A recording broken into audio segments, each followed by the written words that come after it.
గౌరీ నిన్నే గిట్లరా. ఏంటి రేపు బతుకమ్మ పండుగ కదా, మా నాయన కొత్త బట్టలు తెస్తుండు. మా నాన్నది తెస్తాడు, చూస్తుండు. సరేలే.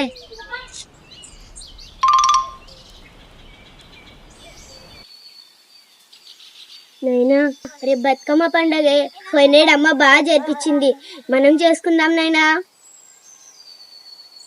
నైనా నైనా నిన్నే నేను వినిపిస్తలే.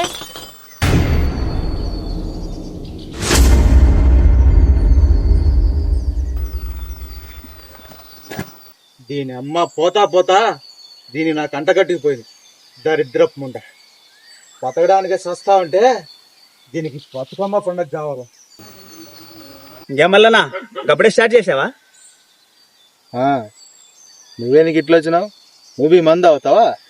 చల్తీ, నేను దానికోసం రాలే. రేపు బతుకమ్మ పండగ కదా, నా బిడ్డ 2-3 రకాల పూలు కావాలని చెప్పింది. పోతా పోతా నువ్వు కూడా వస్తావేమో అని ఆగినా. ఇంకేం సోచేస్తున్నావు? పొద్దుగాలే గవర్నమెంట్ తిట్టామని యాద వచ్చిందా? నిన్ను ఒకటి అడగనా మల్లన్నా, నీ పిల్లం చనిపోయిన దినం నుంచి నేను ఎవరైనా పట్టించుకున్నాడరా? అది కాదురా మల్లన్న, దీనికి 10 ఏళ్ళు లేవు, నిన్ను కన్న తల్లి లెక్క చూసుకుంటాంది. నువ్వు తాగి పడిపోతే నీ కక్కు కూడా ఎత్తుతాంది, దాన్ని ఏడిపిస్తావురా? అసలు మన ఆడబిడ్డలు బతుకమ్మ పండుగ దేనికోసం చేస్తారా? మనం బాగుండాలి, మన కుటుంబం బాగుండాలి చేస్తారు. నువ్వు తాగి పడిపోతే నీ కక్కు కూడా ఎత్తుతాంది, దాన్ని ఏడిపిస్తావురా?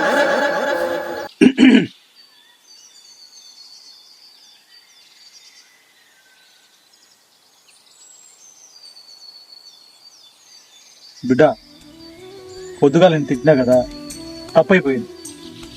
ఏదో అనేసిన. బతుకమ్మ పండగ అంటే మన బతుకులు నేర్పేదని తెలుసుకోలేకపోయాను.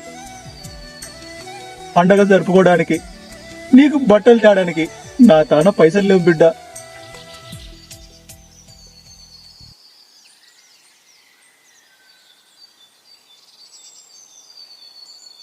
నైనా దాని గురించి ఏం ఫిగర్ చేయకు. సుబ్బమ్మత్త పొలానికి పోయి ఎన్ని పూలు తెచ్చింది చూడు. నాకు కొత్త బట్టలు వద్దు నాయన, పాత బట్టలే వేసుకుంటా. నైనా రేపు బతుకమ్మ పండుగ కదా నైనా, నీ పెళ్లి నాటి గూడలు ఉతికి ఇస్త్రీ చేసిన నైనా.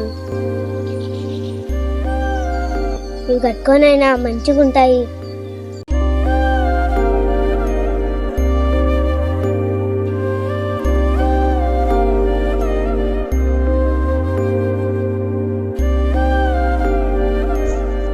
బతుకమ్మ శాతవాహనుల వంశస్థుల నుంచి కాకతీయ వంశస్థుల వరకు దాదాపుగా 2000 సంవత్సరాల నుంచి వస్తున్న పండుగ ఈ బతుకమ్మ పండుగ.